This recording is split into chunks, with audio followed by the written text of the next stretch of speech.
G'day viewers and welcome to the Racing Based Preview of Stradbroke Handicap Day 2015. As usual, I'm joined by the very informative Ric Chapman, and together Ric and I are going to dissect the three Group 1s at Doomben on Saturday and see if we can come up with a winner for you guys. Ric, how are you this morning, mate?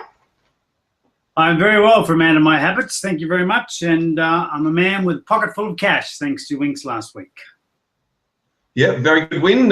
Before we get into this week's, we'll quickly touch on last week. You tipped Winks and you said, quite frankly, she'd win for fun, as she did. My tip, Bohemian Lily, was scratched, and bettingpro.com.au followers would have hopefully read my revised tip of Imperial Lass, who suited third at $11 the place. Thank you very much. But all around, a good result for followers last week. I think very good. We didn't get to see you wear your wife's glasses, sadly, but I'm just going to boast momentarily. I hope you can see this. Oh, is this winnings from Winks, Ric? Winnings from Winks. Thank you very much, Chris Waller, and a magnificent ride too. And let's hope we can parlay that into Group 1 glory again this weekend. And see, that's how it's done. Yeah, exactly. Okay, well, on to this week's racing, Ric. We've got three Group 1s coming up. Let's kick off with the JJ Atkins, where the two-year-olds step up to 1,600 metres. How do you see that one playing out? I love this race. It's my favourite race on the card on Saturday at Doomben. I've written a map story, which you can read on racingbase.com. But to answer your question, I'm with the local horse, Toby Edmonds, Sagaron. I think she just wins for fun. Not quite as confident as I was with Winks. However, this filly has got a touch of class and she will just swoop down the outside and swamp them. And still just wins for fun, Ric. And just wins for fun. It'll be about $11, so that'll do me just fine. Thank you. Okay, well, I'm on a slightly different page this week, Ric. I'm going for Typing. Typing's an outsider in the field, but his breeding suggests he's going to relish to step up to 1,600 metres. And I was really impressed with the way he worked home last start. So I'm going Typing, and you're going to go with Sagaron. Yeah, I think she's an up filly. And if you look closely or listen closely to what Toby Edmonds said, the trainer said after her last start win, he just was shaking with anticipation and just said, this is an outstanding filly. She can run all day and she will win the JJ Atkins. And on the strength of looking at all their last starts, I can't see any reason why she can't. She beat half the field last start when she won, so more power to her. To me, Toby Edmonds wins with Sagaron, and he beats the Waller pair, counter-attack, who will improve dramatically on his last start, and Press Statement will lead and box on gamely for third. That's how I see the trifecta. Yeah, well, most of them come out of the same form race last week, Ric, except for Press Statement, who comes up from Sydney, and that was an impressive win. I tipped him last week and was happy to see him get up. But I was just really taken by the run of this Typing. She's by Sebring, Adams Beelmare, I believe. So the step up in distance looks ideal, and the way she worked home last start suggests she's a big player at $21. So yeah. 14 for yours, 21. There's some value chips anyway for the punters following. Yeah, sounds like we've got an exacta going. Yours is 21, mine's 11, so it'll pay anything. Yeah, it should do, Ric. Well, that's our uncovered. Derby, Ric, your thoughts on that? Well, like you in the previous race, I'm going for a big priced horse here. I think Werther's good. I think he's very good, and that obviously makes Delicacy, the filly, outstanding and quite possibly the best of the fillies, as we discussed and dissected in that story during the week. But I saw one last start that just was so unlucky, called Chillin' with Dylan, and I'm going to back it. I think it's currently 25-1, and its last start was outstanding. Got stood on its head at the wrong stage, and I'll have a bit each way on it. Well, I've got some good news for you, Ric. There's currently better on offer. He's $41 with Sportsbet, because I was just writing my tips piece for Betting Pro, and I'm tipping Chillin' with Dylan at $41. Unbelievable. Is that right? Yeah, absolutely, mate. His run was sensational last start, and just doing some background research, he's by Dylan Thomas, who won the Irish Derby over 2,400 metres. He's out of a Street Cry mare. Street Cry won the UAE Derby over 1,900. He looks on target to emulate his sire and Damn Sire. And the run was huge. He kept getting shuffled back along the rail. He was a little bit unlucky, although he saved ground. But once he got out, he motored home quicker than anything else. And the only query on Saturday will be that barrier 19.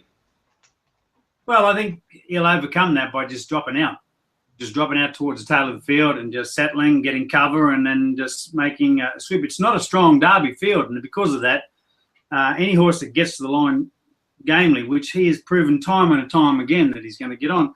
Obviously, with both of us tipping it, $41 right now will be about 16 by the time they jump.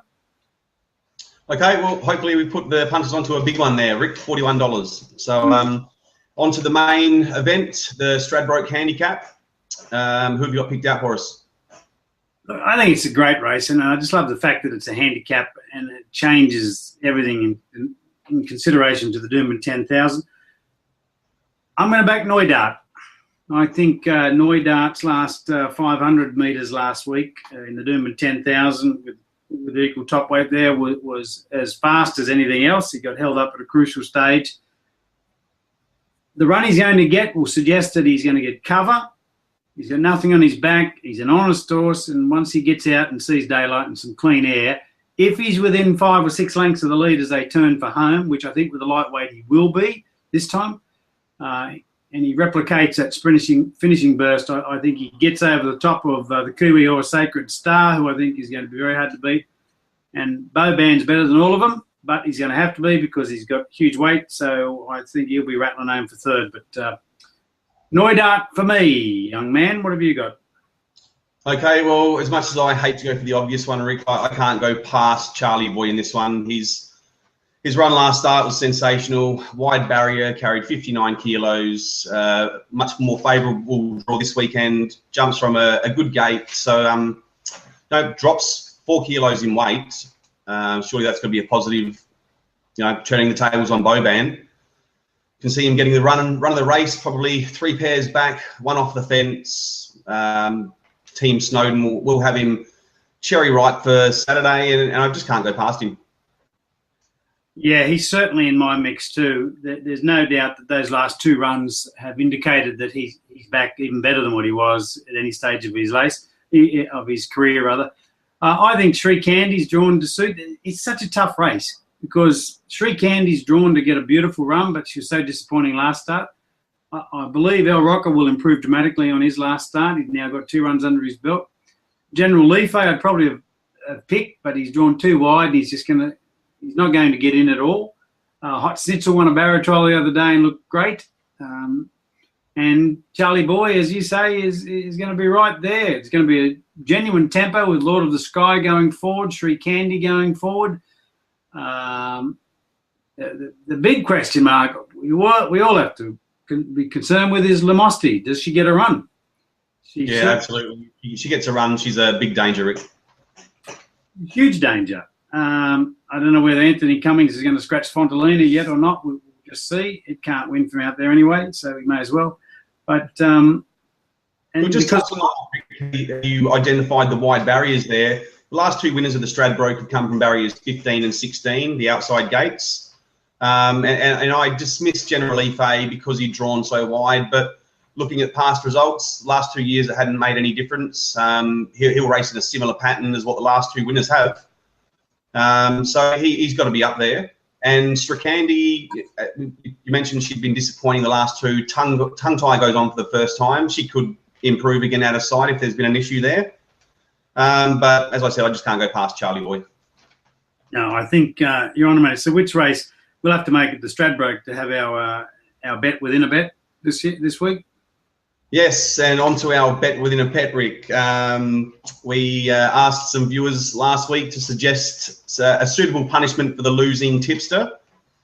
One tipster suggested that we do the next week's preview in our white race attire, which there's no chance either of us is going to fit into that. But his other suggestion of a fascinator, as embarrassing as that sounds, it's obviously doable. You up for the challenge, Rick? I am. I'm glad he said race attire, not your wife's underwear. That would be very, very difficult to pull off. My wife's only 5 foot tall and weighs 47 kilos, so I'm not much chance of getting into anything of hers, clothes-wise. And and I don't know whether she's got a fascinating, although she does a hat. She does have a good hat. So, all right, that's probably a fair enough suggestion. Why don't we wear a wife's hat next start?